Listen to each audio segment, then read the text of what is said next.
আসসালামু আলাইকুম এভরিওয়ান। বাবা ছায়া গল্পের 11 নম্বর পার্ট। তো চলো বেশি কথা না কইয়া গল্প শুরু করা যাক। এইদিকে 11 সপ্তাহ খানিক পরেই কথার সাথে বিয়ের দিন ঘনিয়ে আসছে, প্রতিদিন যাচ্ছে, মনের যন্ত্রণা দিন দিন বেড়েই যাচ্ছে, জানি না কি করব। এইদিকে এশার নামাজ পড়ে যখন শুয়ে পড়বো এমন সময় ফোনটা বেজে উঠলো। ফোনটা ধরতেই ওপাশ থেকে কে যেন বলল, আপনি কি রাজ? রিয়া সুইসাইড করতে গিয়েছিল, জানি না বাঁচবে কিনা, আপনি একটু আসেন। ফোনটা পেয়েই আমি আর এক মুহূর্ত দাঁড়িয়ে থাকতে পারলাম না। রিয়ার কিছু হয়ে গেলে নিজেকে ক্ষমা করব কিভাবে, খুব কষ্ট হচ্ছে। রাতে চলে গেলাম রিয়ার ওখানে, গিয়ে দেখি রিয়া শুয়ে আছে। আমি যেতেই রিয়ার পাশে বসে থাকা মেয়েটা বলল, আপনি কি সেই রাজ যার জন্য রিয়া আপু মরতে বসেছিল? আর একটু পর যদি আমি আসতাম তাহলে হয়তো রিয়া আপুকে আর দেখতে পেতেন না এইভাবে। ভাইয়া, রিয়া আপু সত্যি আপনাকে অনেক ভালোবাসে, আমি আসি, আপনারা কথা বলেন। মেয়েটা চলে গেলে রিয়াকে বললাম, মরতে গিয়েছিলে কেন? রিয়া কোনো কথা বলছে না, শুধু কান্না করছে। আমি বললাম, কি হলো, কান্না করছো কেন? রিয়া বলল, রাজ, যেই জীবনে তোমাকে পাবো না সেই জীবন দিয়ে কি করব? আমি বললাম, প্লিজ রিয়া, পাগলামি করো না। রিয়া বলল, আচ্ছা আমায় একটু বুকে নিবে, আর কোনো দিন নিতে বলবো না, সুইসাইডও করতে চাইবো না। আমি কিছু বললাম না। আমার নীরবতাকে সম্মতি মনে করে রিয়া আমাকে জড়িয়ে ধরলো। রিয়া আমাকে জড়িয়ে ধরে হাউমাউ করে কাঁদতে লাগলো। আমি রিয়াকে জড়িয়ে নিতে চেয়েও কেন যেন পারলাম না। রিয়া কিছুক্ষণ জড়িয়ে রেখে আমাকে ছেড়ে দিয়ে বলল, রাজ, তুমি আমার বাসায় আসলে কিছু খেয়ে যাবে না? আমি বললাম, রিয়া, বাসায় রাইসা একা, ওকে না বলেই আসছি, আমার যেতে হবে। রিয়া বলল, আচ্ছা চলেই যাবে, আটকানোর তো কোনো ক্ষমতা আমার নেই। যাওয়ার আগে এই অবাগের হাতে এক গ্লাস শরবত খেয়ে যাও। আমি বললাম, আচ্ছা নিয়ে আসো। রিয়া এক গ্লাস শরবত এনে আমার হাতে দিল। আমি এক নিঃশ্বাসে খেয়ে নিলাম। আমি বললাম, আচ্ছা আসি, আর শোনো, কোনো পাগলামি করো না, কেমন? রিয়া বলল, আচ্ছা তুমি সুখী হলেই আমি সুখী। আচ্ছা আর খানিকক্ষণ বসো না? আমি বললাম, না, রাইসা একা, ভয় পাবে। রিয়া বলল, বসো তো 10 মিনিট। আমি বিছানায় বসতেই শরীরটা কেমন করতে লাগলো। রিয়া কিছুক্ষণ পর এসে আমাকে জড়িয়ে ধরে শুয়ে পড়ল। রিয়াকে সরাতে পারছি না, তারপর আর কিছু মনে নেই। সকালবেলা সূর্যের আলো ভেদ করে যখন মুখে পড়ল তখন ঘুমটা ভেঙে গেল। আমি চোখ খুলে তাকাতেই দেখি ড্রেসিং টেবিলের সামনে রিয়া তার ভেজা চুলগুলো আঁচড়াচ্ছে। আমার ওঠা দেখে রিয়া তাড়াহুড়ো করে আমার কাছে আসলো। আমি বললাম, রিয়া, আমি তোমার কাছে রাত্রে এসেছিলাম না? রিয়া বলল, হ্যাঁ। আমি বললাম, তো আমি সারা রাত তোমার এখানে থাকলাম কেমনে? রিয়া বলল, আর বলো না, রাত্রে শরবত খেয়ে তুমি বললে তোমার শরীর খারাপ লাগছে, বিছানায় বসেই ঘুমিয়ে গেলে, আর সারা রাত সজাগ পাওনি। আমি ডাকতে চেয়েও ডাকিনি। আমি বললাম, কেন ডাকুনি? রিয়া বলল, তোমার কষ্ট হবে ভেবে। আমি বললাম, ধ্যাত, তুমি ডেকে দিবে না? আচ্ছা এখন আমি আসি। রিয়ার বাসা থেকে বের হয়ে সোজা বাসায় চলে যাই। বাসায় গিয়ে দেখি রায়সা কথাকে জড়িয়ে ধরে কান্না করছে। আমাকে দেখেই রায়সা আমাকে জড়িয়ে ধরে বলল, বাবাই, ও বাবাই, তুমি সারা রাত কোথায় ছিলে? তুমি জানো না তোমাকে না দেখলে আমার কত কষ্ট হয়? আপনাদের জন্য একটি বিশ্বস্ত সাইট নিয়ে এসেছি, যেখানে খেলে ইনকাম করতে পারবেন। এখানে সম্পূর্ণ নিরাপদ সার্ভিস দেওয়া হবে, তাই চিন্তার কিচ্ছু নেই। প্রাইজ মানি চার্ট দেওয়া আছে, আপনারা দেখে নিতে পারেন কত টাকা ইনভেস্ট করলে কত টাকা পাবেন। রিচার্জ অপশন রয়েছে, যেখানে ক্লিক করলে ডিপোজিট ও উইথড্র সংক্রান্ত সব কিছু পেয়ে যাবেন। বিকাশ এবং নগদে লেনদেন সহজেই করতে পারবেন। কিভাবে ডিপোজিট করবেন? প্রথমত, রিচার্জ অ্যাকাউন্ট নির্বাচন করুন। দ্বিতীয়ত, পার্সোনাল বিকাশ নাম্বার কপি করে টাকা পাঠিয়ে দিন। তৃতীয়ত, যেই নাম্বার থেকে টাকা পাঠিয়েছেন সেটি দিয়ে কনফার্ম করুন। মাত্র 5 মিনিটের মধ্যে টাকা আপনার অ্যাকাউন্টে অ্যাড হয়ে যাবে। উইথড্র প্রসেসও একই রকম সহজ ও দ্রুত। কোনো সমস্যা হলে অ্যাডমিন এবং টেলিগ্রাম সাপোর্ট লিঙ্ক থেকে সহায়তা পাবেন। ভিডিওর কমেন্ট বক্সের লিঙ্ক থেকে অ্যাকাউন্ট করে কাজ চালু করে দিন। বাবাই, আমি তোমাকে ছাড়া বাঁচবো না, তুমি আমাকে ছেড়ে কোথাও যেও না। আমি বললাম, মা, কোথাও যাব না, তুই যে আমার মা। কান্না করো কেন মা আমায়? রাইসা বলল, বলো আর কোথাও আমাকে না বলে যাবে না? আমি বললাম, হ্যাঁ যাব না মা, কথা দিলাম। কথা বলল, রাজ, সারা রাত কোথায় ছিলে? জানো, রাত 11টায় রাইসা যখন ফোন দিয়ে কান্না করে বলল, মামুনি, বাবাই কোথায় যেন চলে গিয়েছে, জানো এত রাতে আমার আসতে হয়েছে, সারা রাত ঘুমাতে পারিনি, তোমার যদি কিছু হয়ে যেত আমার কি হতো? এই দেখো তুমি তোমার ফোনটাও নেওনি, কোথায় ছিলে সারা রাত? আমি বললাম, আর বলো না, আমার এক ফ্রেন্ড অ্যাক্সিডেন্ট করেছিল, তাই ব্লাড দিতে গিয়ে ওর অবস্থা দেখে আসতে পারিনি। আমার কথা শুনে আর কিছু বলল না। আমি ইচ্ছা করি সত্যটা লুকালাম। রিয়ার বাসায় থাকার কথা শুনলে আরো গন্ডগোল লাগবে। রাইসা বলল, বাবাই তুমি রাতে খেয়েছো? আমি বললাম, না মামুনি, তুমি খেয়েছো? রাইসা বলল, না খাইনি, তুমি আমাকে না বলে চলে গিয়েছিলে। আমি বললাম, সরি মামুনি। বলল, মামুনি তুমি বাইরে যাও তো। রাইসা বলল, কেন মম? বলল, তোমার বাবার সাথে কথা আছে। রাইসা বলল, আচ্ছা।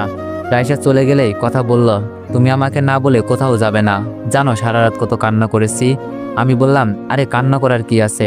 কথা বলল, যদি তোমার কিছু হয়ে যেত, জানো কত সাধনা করে তোমায় পেয়েছি, তুমি আমার 7 রাজার ধন। আমি বললাম, ধুর, আমার কি হবে, আমি কি ছোট্ট বাচ্চা নাকি? কথা বলল, হ্যাঁ ছোট বাচ্চাই। আমি বললাম, বললেই হলো। কথা বলল, আচ্ছা সারা রাত আমাকে কান্না করিয়েছেন, এর শাস্তি ভোগ করো। আমি বললাম, শাস্তি? কথা বলল, শাস্তি। আমি বললাম, বারে আমার ভয় লাগছে তোমার শাস্তির কথা শুনে। আচ্ছা বলো কি শাস্তি দিবে? কথা বলল, কাছে আসো বুঝাচ্ছি কি শাস্তি। আমি বললাম, কাছে যাও বারণ, আমার ভয় লাগছে। কথা বলল, বলছি কাছে আসো। আমি বললাম, না। কথা বলল, তবে রে আসতে হবে না বলেই কথা আমাকে বিছানায় ফেলে দিল। বিছানায় ফেলে দিয়েই কথার ঠোঁট দুটো আমার ঠোঁটে লাগিয়ে দিল। আমি কিছু বলতে পারছি না, মুখখানা বন্ধ আর খুব শক্ত করে জড়িয়ে ধরে আছে। এভাবে কিছুক্ষণ জড়িয়ে ধরে থাকার পর কথাকে ধাক্কা দিয়ে সরিয়ে দিলাম। কথা বলল, রাজ তুমি আমাকে ধাক্কা দিলে কেন? আমি বললাম, কথা তুমি যা করছো এটা বিয়ের আগে ঠিক না। কথা বলল, আমি ঠিক বেঠিক বুঝি না, আমি শুধু জানি তুমি আমার। আমি বললাম, কথা বিয়ের আগে আমি এসব পছন্দ করি না, তুমি ক্ষমা করে দিও আমায়। কথা বললাম, আমার কলেজার টুকরা, বিয়ের পর তো আর কিছু বলতেও পারবে না, আর তো কয়েকটা দিন। আমি বললাম, ততদিন অপেক্ষায় থাকো, তাও এভাবে হামলা করো না। এইদিকে দেখতে দেখতে কথা আর আমার বিয়ের দিন এসে পড়ে। অফিসের বন্ধু বান্ধবীদের নিয়ে কথার বাসায় যাচ্ছি। রায়সা আমার কোলে বসে আছে। রায়সা আজ খুব সুন্দর করে সেজেছে। বিয়ে বাড়িতে গিয়েই রায়সা কথার কাছে চলে যায়। রায়সা বলল, মামুনি আজ তোমাকে অনেক সুন্দর লাগছে। কথা বলল, তাই বুঝি মামুনি? রায়সা বলল, মামুনি অনেক অনেক সুন্দর লাগছে। রায়সা বলল, আচ্ছা মামুনি, আমাকে পরে ভুলে যাবে না তো? কথা রায়সার কপালে চুমু দিয়ে বলল, তুই তো আমার রাজকন্যা, তোকে ভুলে থাকতে পারবো না রে মা, তুই আমাদের নয়নের মণি। রায়সা বলল, আচ্ছা তুমি থাকো, আমি বাবাইয়ের কাছে যাই। রায়সা কথার কাছ থেকে এসে আমার কাছে এসে বসলো। কাজী সাহেব এসে বাবা মায়ের নাম জিজ্ঞেস করছে। এমন সময় কথা এসে বলল, দাঁড়ান কাজী সাহেব, এমন চরিত্রহীন ছেলের সাথে আমার বিয়ে হতে পারে না। কনের মুখে এমন কথা শুনে বিয়ে বাড়ির সবাই চমকে ওঠে। আমি স্টেজ থেকে উঠে এসে বললাম, কথা কি হয়েছে? অপমান করার জন্য এভাবে আয়োজন করছো? কথা বলল, এই কুত্তা, আমার নাম ধরে ডাকার তোর যোগ্যতা নেই। আমি বললাম, কি বলছো এসব? তোমাকে বিয়ে করতে জোর করিনি, আমাকে বিয়ে না করলে এমনিতেই বলো, প্লিজ মেয়ের সামনে চরিত্রহীন বলো না। কথা বিয়ে বাড়ির সবার সামনে আমার গালে চর বসিয়ে দেয়। সবাই ভিডিও করতে ব্যস্ত, লজ্জায় মরে যেতে ইচ্ছে করছে। কি এমন অপরাধ করেছি যার জন্য আমাকে এত অপমানিত হতে হচ্ছে? ম্যাডাম প্লিজ বলেন কি হয়েছে, আমি কি অপরাধ করেছি? কথা এবার আরো বেশি রেগে গিয়ে বলল, আবারও চল লাগিয়ে দেয়, এই দেখ চরিত্রহীন, তোর আর রিয়ার নোট। কুত্তা, তুই যদি কোনোদিন আমার সামনে আসিস তোকে খুন করে ফেলবো। তুই আমার জীবনটা নষ্ট করে দিয়েছিস, আমার স্বপ্নগুলো ভেঙে চুরমার করে দিয়েছিস। আমি বললাম, কি বলছে এইসব? কথা আবারও মুখের ওপর কয়েকটা ছবি ছুঁড়ে মারল। আমি বললাম, ম্যাডাম বিশ্বাস করেন আমি এসব কিচ্ছু করিনি। কথা বলল, তাই না? রিয়া আপু নিজেই বলেছে তুই ওকে ব্ল্যাকমেল করে এমন করেছিস, লজ্জা করে না এসব করতে? আমি বললাম, ম্যাডাম প্লিজ বিলিভ মি, আমি কেমন তা তো আপনি জানেনই। হঠাৎ নিলয় এসে লাথি মেরে ফেলে দিয়ে বলল, দাঁড়া, তোর বিয়ে করার শখ মেটাচ্ছি। রায়সা দৌড়ে গিয়ে কথার পা জড়িয়ে ধরে বলল, মম বাবাইকে ওই লোকটা মেরে ফেলবে। মম তুমি না করো না, তারা যেন না মারে আমার বাবাইকে, আমার বাবাই ভালো। মম তুমি না বাবাইকে বিয়ে করবে?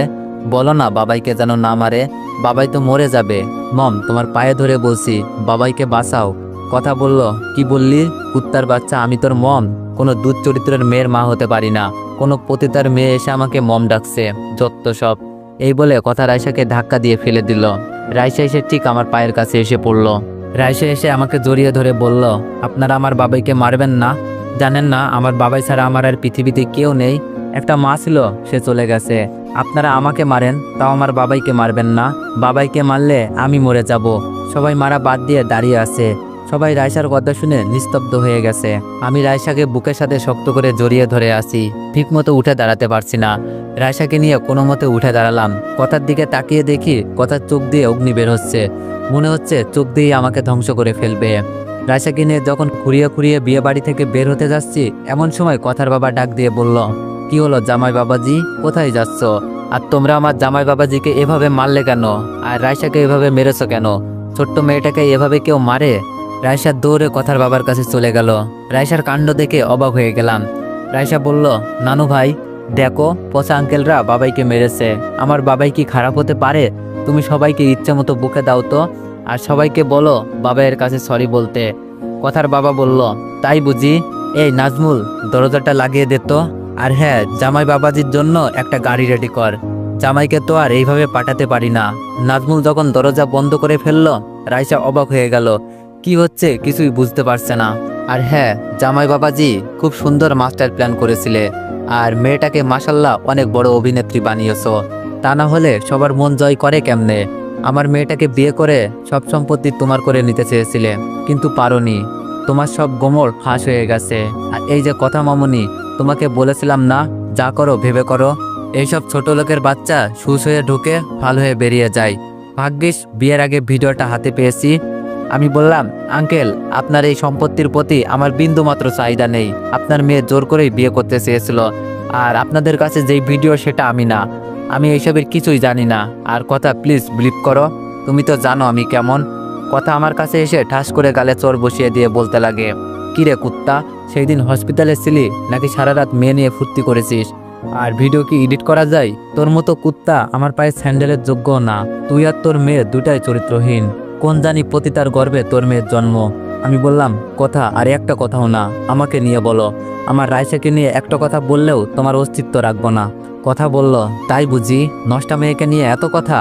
আমি কথার গালে চর বসিয়ে দিয়ে বললাম, অনেক সহ্য করেছি, আর না। আমার কলিজার টুকরাকে নিয়ে আর একটা কথা বললে তোর মতো হাজার কথাকে খুন করতে আমার হাত কাঁপবে না। আমার কলিজা ধরে টান দিয়েছিস। কথা বলল, তাই বুঝি, চরিত্রহীনের মুখে কথা ফুটেছে?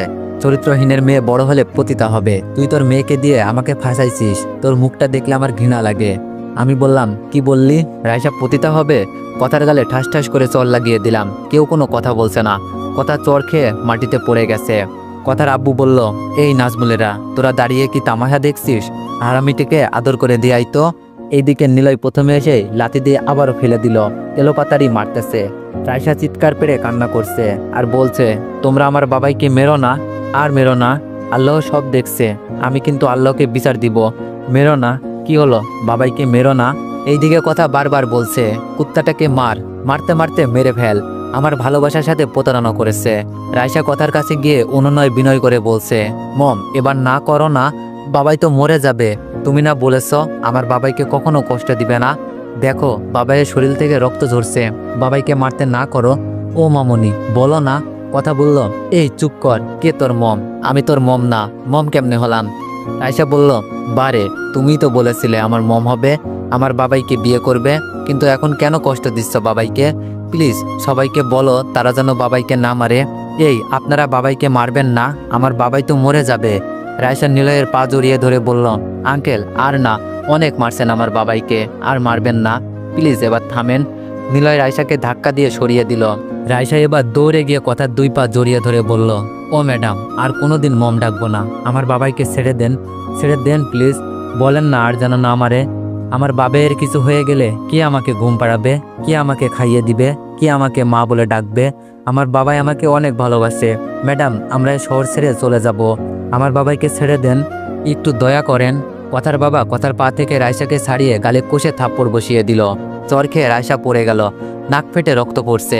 নাকের রক্ত হাতে নিয়ে আকাশের দিকে তাকিয়ে বলে, ও আল্লাহ, তুমি নাকি সব দেখো? তুমি না সর্বশক্তিমান? তুমি দেখো না আমার বাবাইকে মারছে? তুমি আমার বাবাইকে বাঁচাও। এই যে দেখো, আমার নাক পেটে রক্ত বেরোচ্ছে। ও আল্লাহ, আমি মন খারাপ করিনি, তোমার কাছে কোনো অভিযোগ করিনি। তুমি আমার বাবাইকে বাঁচাও। দেখেছো তো তুমি, এখানে কেউ আমার কথা শোনে না ছোট বলে। তুমি কি শুনবে না? তুমি না সবার কথা শোনো। ও আল্লাহ, আমি ছোট মানুষ, কাউকে আটকাতে পারি না। সবাই লাথি মেরে ফেলে দেয়। তুমি ছাড়া আমার বাবাইকে কেউ বাঁচাতে পারবে না। তুমি জানো না আমার বাবাই ছাড়া আমার আর পৃথিবীতে কেউ নেই। তুমি যদি বাবাইকে না বাঁচাও তাহলে আমাকেও নিয়ে নাও। কি হলো, দেখো না আমি কাঁদছি। ও আল্লাহ, দেখো বাবাইকে মেরে ফেলছে ওরা। দেখো আমার বাবাইয়ের মুখ থেকে রক্ত বেরোচ্ছে। রাইসার কথা শুনে কথা আর চুপ থাকতে পারলো না। সবাইকে বলল, থামো তোমরা, অনেক হয়েছে, ছেড়ে দাও। জীবনে বেঁচে থাকলে কারো সম্পত্তির প্রতি লোভ করে কোনো মেয়ের জীবন নষ্ট করবে না। অ্যাম্বুলেন্স করে হাসপাতালে পাঠিয়ে দাও, মরে গেলে আবার ভেজাল হবে। কথার বাবা একটা অ্যাম্বুলেন্স ডেকে হসপিটালে পাঠিয়ে দেয়। রাইসা অ্যাম্বুলেন্স করে হসপিটালে যায়।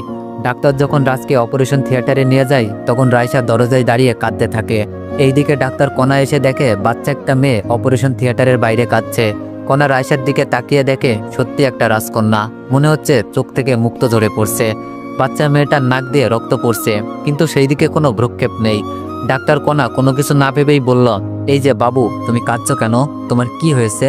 রাইসা বলল, আন্টি আমার বাবাই। এই বলে আরো জোরে কান্না করে দেয়।